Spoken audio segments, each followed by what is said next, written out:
Parenthèse. Parlons vrai. La quiétude est accessible à tous. Offrez-vous 10 minutes de parenthèse. Une parenthèse hebdomadaire. Une parenthèse pour découvrir et changer de regard. Une parenthèse rien qu'à vous. Une parenthèse juste pour être vous. Bonjour Aurélie. Bonjour Solange, comment vas-tu? Je vais très bien. Et toi? Ben écoute, ça va. Toujours très contente de nos échanges hebdomadaires. Oui, tout à Parce fait. que moi, ça me fait du bien, ça me donne du peps à chaque fois. Donc, je crois que je suis pas la seule d'ailleurs, parce qu'on a eu quelques retours sympas Oui, déjà de tout à fait. personnes. Donc, ça donne envie. C'est bien. Et puis bon, moi j'apprécie énormément de pouvoir échanger avec toi Ouais, c'est et ça. proposer effectivement tous nos échanges dans le cadre des vidéos que nous proposons. Exactement. Alors, toujours dans le cadre Parlons Vrai. Ah bah oui, et ne soyons pas perchés surtout. Voilà, toujours pareil. Toujours pareil. J'aurais voulu aborder avec toi un sujet qui est quand même assez récurrent dans nos accompagnements et au cabinet avec nos patients ou nos clients dans le cadre d'accompagnement Pro. coaching, Enfin, pro, c'est ça, etc. ouais. C'est la notion de dépendance affective, c'est-à-dire d'attendre de l'autre peut-être des réponses, peut-être des actions que soi-même on peut déjà mobiliser et mettre en place. Donc cette notion de dépendance affective, dépendance à l'autre, C'est des attentes démesurées aussi. Complètement. Et des attentes qui sont pas, qui peuvent pas forcément être réelles, parce que chacun est différent, ça on l'a déjà vu. C'est un bon sujet. C'est vraiment moi ce que je peux voir aussi dans mon quotidien d'accompagnante vis-à-vis, comme tu le dis justement, vis-à-vis des gens qu'on peut recevoir en cabinet. J'ai envie de dire dans le sens pro assez large, Oui. Professionnel, c'est-à-dire que ça peut être en bilan de compétences, mais ça peut être aussi en entreprise qu'on voit ça. Complètement. On voit ce côté-là avec mais c'est pas de ma faute, c'est le manager qui n'a pas été clair, ou alors mon manager a changé. J'ai eu ce cas-là il n'y a pas très longtemps. Mon manager a changé, et puis là aujourd'hui, je sais plus comment il faut faire, que j'ai pas appris parce que j'ai pas été habituée. Donc là, je me retrouve débordée, non pas surchargée. Il y a une vraie notion entre Tout à fait. être débordée et être surchargée, c'est pas pareil. Ça, c'est mon grand-père qui me disait ça, tu vois. Pour te dire, qui me disait toujours, dites surchargée, parce qu'au moins ça donne l'impression que tu maîtrises. Alors que débordée, ça déborde partout. Et cette personne me disait oui, moi j'y arrive plus parce que j'ai plus de directives claires, en même temps il prend pas sa place, etc., etc. Oui, je pense que c'est important de remettre un petit peu le projecteur aussi sur la bonne personne et dire de toute façon on peut pas changer l'autre en fait. Ouais, tu sais, moi j'ai toujours ma petite phrase très significative. On ne peut pas attendre d'un pommier qui nous donne des ananas. Donc, tiens, il y en a certains qui... J'ai pu le redire de temps en temps en accompagnement, ce genre de choses. Je pense qu'il y en a certains qui doivent rigoler là. Donc si effectivement on attend de l'autre ce dont il n'est pas en capacité de donner, déjà obligatoirement on va être déçu, ça c'est clair, c'est évident. Pour autant, de ne pas prendre la responsabilité de ce que nous avons à faire, des difficultés que nous pouvons rencontrer. Je pense à ce que tu viens de dire par rapport à déborder, à être débordé. Pour autant, quand on est débordé, c'est peut-être se poser les bonnes questions. Pourquoi est-ce que je suis débordée? Et de pouvoir ajuster. Voilà. Alors ça peut être débordé, je prends dans le cadre professionnel. Peut-être est-ce que j'ai besoin d'ajuster un petit peu mon emploi du temps, ma charge de travail, etc. Gestion du temps. La gestion du temps et des priorités. Mais tu vois, par exemple, en termes de préférence cérébrale, en termes de gestion du temps, par exemple, quand on prend le profil prudent, c'est une personne qui a un objectif de perfection, de qualité, etc.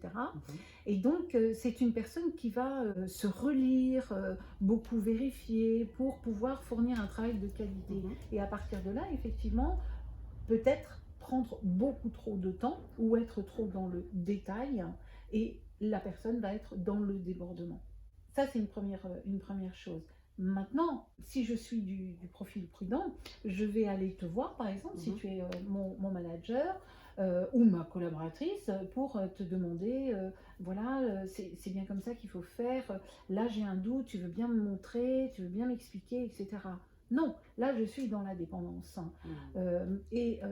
Pour le coup, en ce qui te concerne, tu vas au contraire non pas me donner la réponse, mais me dire Solange, qu'est-ce que tu envisages? M'amener Voilà. à réfléchir aussi, à prendre mes responsabilités. Tout à fait. Mais déjà, me dire voilà, qu'est-ce que tu pourrais faire dans cette situation?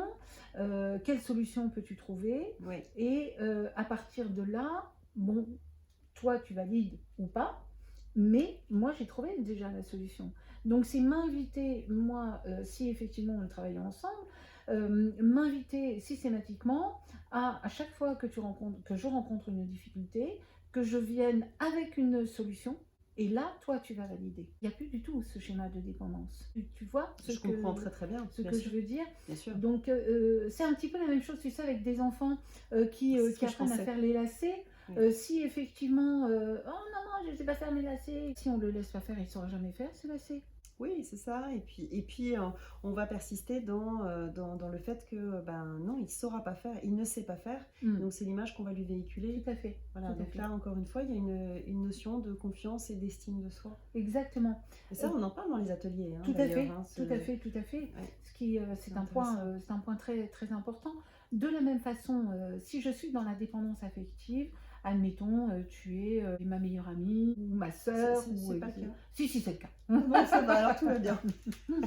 Mais voilà, j'hésite, je ne sais pas quoi faire. Et puis, je vais t'appeler en te disant, voilà Aurélie, je ne sais pas quoi faire.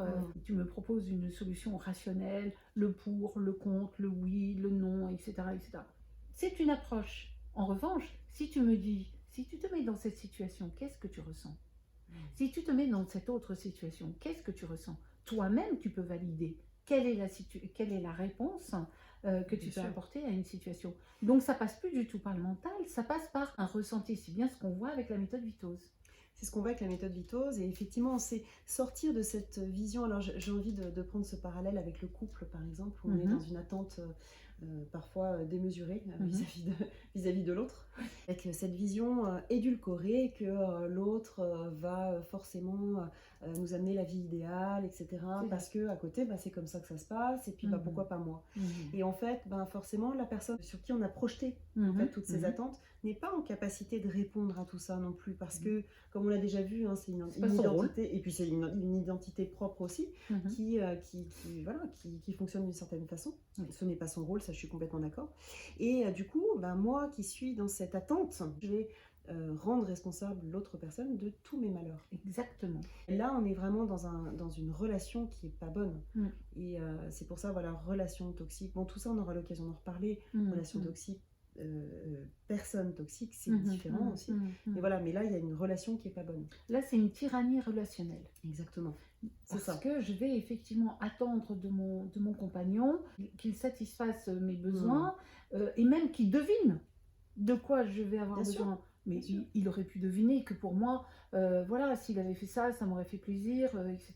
Non, on n'est pas dans une construction relationnelle efficace si on est dans cette dépendance. C'est ça, en fait, c'est vraiment cette idée de manque à combler. Tout à fait. On a tous en fait en nous quelque chose. C'est ça. Voilà, on a tous eu un passé. Et voilà, on peut projeter sur l'autre ce vide qu'on peut ressentir en nous inconsciemment, bien entendu. Et ça, voilà, encore une fois, en toute tolérance, bienveillance, tous les termes que j'aime pas forcément dire d'ailleurs, parce que voilà, mais qui sont là quand même. Et qui sont respectueuses de l'autre. Et qui sont respectueux effectivement de l'autre. Eh bien, je crois qu'on a déjà abordé le sujet de la dépendance affective, de la dépendance à autrui, sous différents aspects. Je pense qu'on y reviendra. Je pense que ça mérite de toute façon toujours un message, mais bien entendu, quand il est passé 17 fois. Et puis on est toujours dans cette dynamique de parler vrai. Exactement, et de ne pas être perché. Et voilà, plus on va parler vrai, moins on sera perché. Exactement. À la semaine prochaine. Ouais, Merci très bientôt. Aurélie. Merci à toi. Merci à bientôt. beaucoup.